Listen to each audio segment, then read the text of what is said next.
Hello, and welcome back to Speak English Daily. Hi, everyone. We are very happy to see you here today.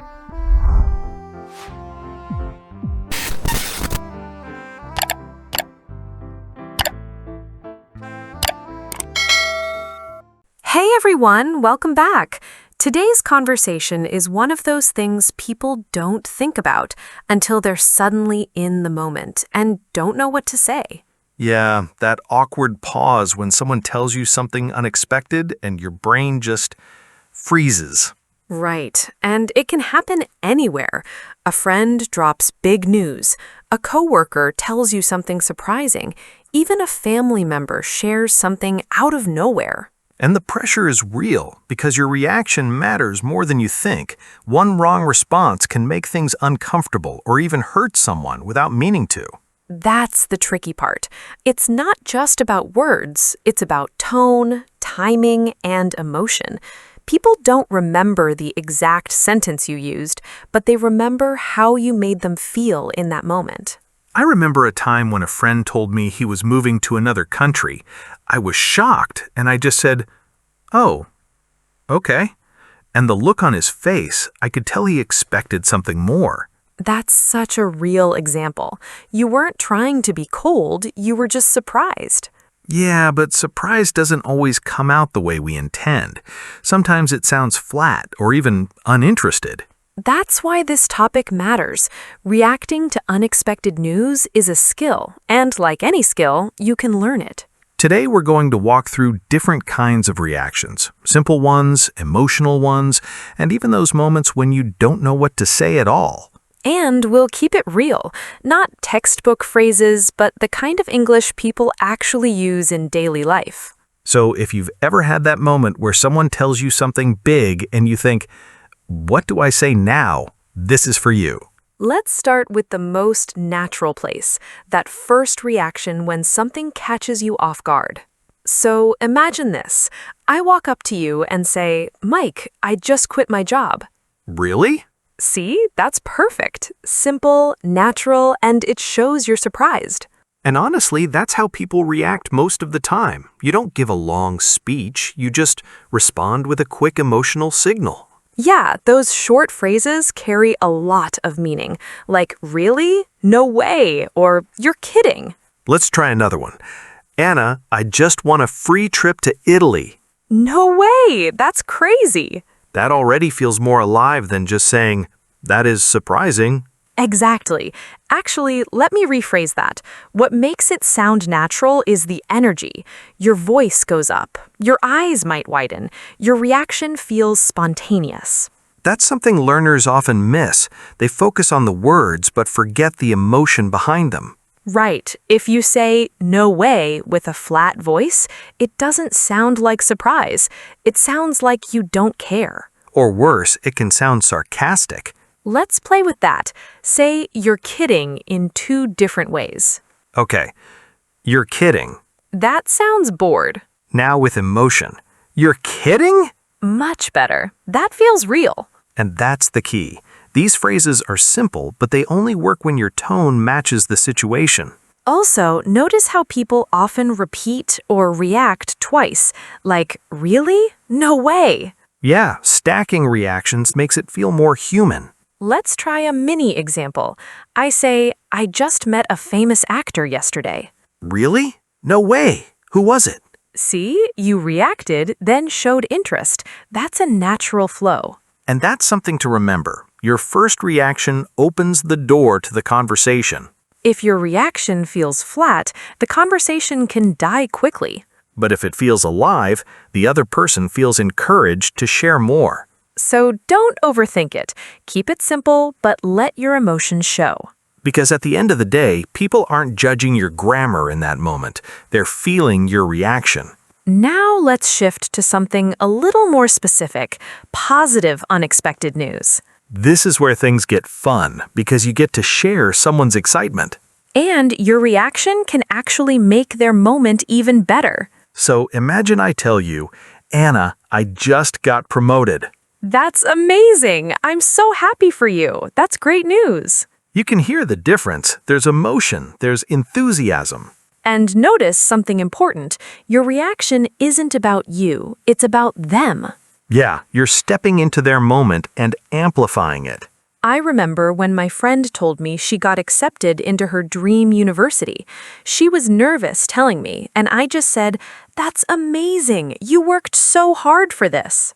That second sentence adds depth. It shows you understand the journey behind the news.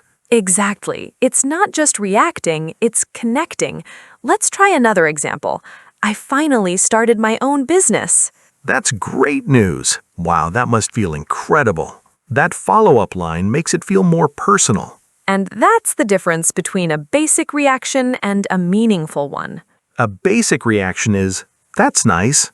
Which sounds polite but empty. A meaningful reaction is, "That's amazing. You've been talking about this for so long."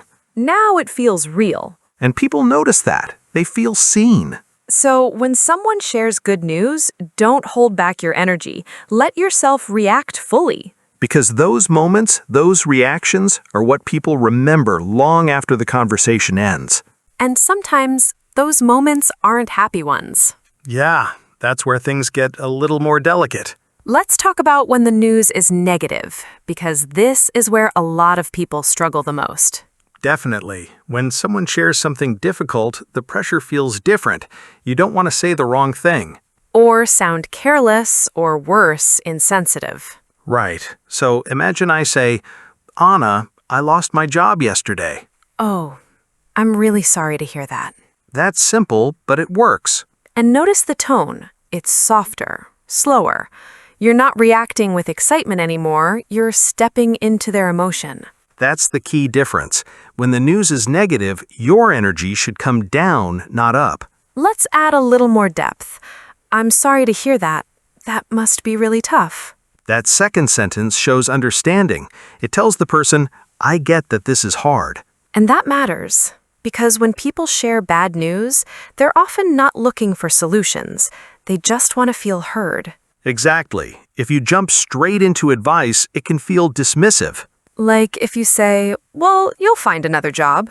That might be true, but in that moment, it doesn't help. It skips over their feelings. A better response is to stay with them emotionally. That must be really tough. How are you feeling? That question, "Are you okay?" is simple but powerful. It opens the door for them to share more if they want to. Let's try another example. I just found out my plans got canceled. Okay. I'm sorry to hear that. That's frustrating. See how you named the feeling? Frustrating. Yeah, sometimes just putting a word to their emotion makes them feel understood. Now let's talk about something people often do without realizing. Minimizing the situation. Exactly. Saying things like, "It's not a big deal," or "Don't worry about it." Even if you mean well, it can sound like you're dismissing their experience. And that creates distance instead of connection. Another common mistake is making it about yourself. Oh, that happens a lot. Someone shares something difficult, and the response becomes, "Yeah, that happened to me too." And suddenly the focus shifts away from them. In these moments, less is more. You don't need a perfect sentence, you just need presence. Let's make it more real. I'll say something and you respond naturally. Go for it. "Mike, my friend is really sick." Oh, I'm really sorry to hear that. That must be really hard for you. Are you okay? That feels human. There's care in it. And notice, I didn't try to fix anything. I just stayed with the feeling. That's the biggest takeaway here. Tone matters more than words. You can say the right sentence in the wrong tone and it won't feel right. And you can say something simple, but with genuine care, and it means a lot. It's not about being perfect, it's about being present. And honestly, people can feel the difference immediately. Let me ask you something. When someone shares bad news with you, what do you usually say first? And do you ever feel unsure or awkward in that moment? That's a great question, because most people have been in that situation at least once. And hey, listeners, you should also give your answer in the comments section. We would love to hear your answers. And if you've ever walked away thinking, "I wish I said something better," you're not alone. The good news is, this is something you can improve with practice.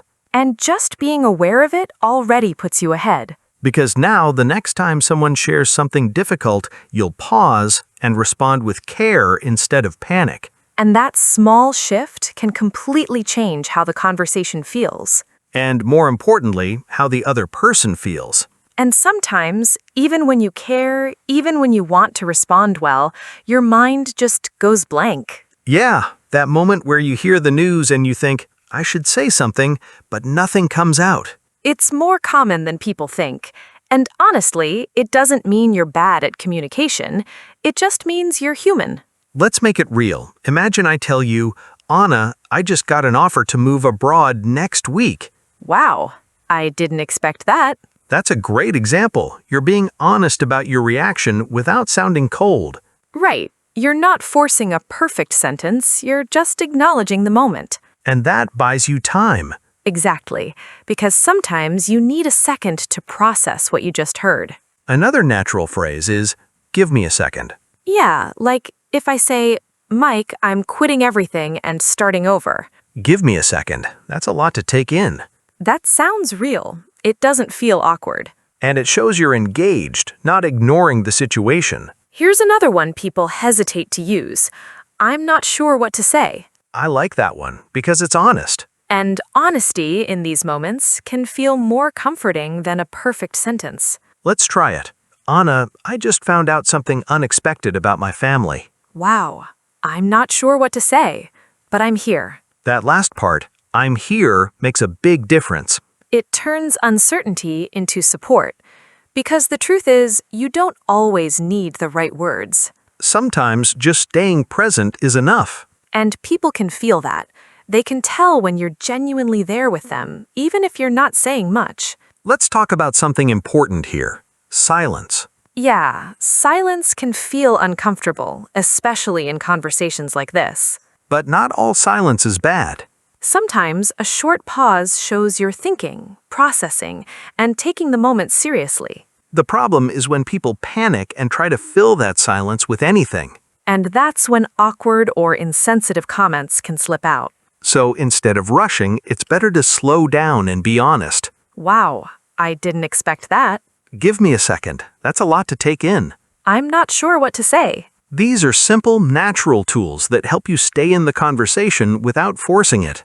And once you've grounded yourself, you can take the next step, keeping the conversation going. Because reacting is just the beginning.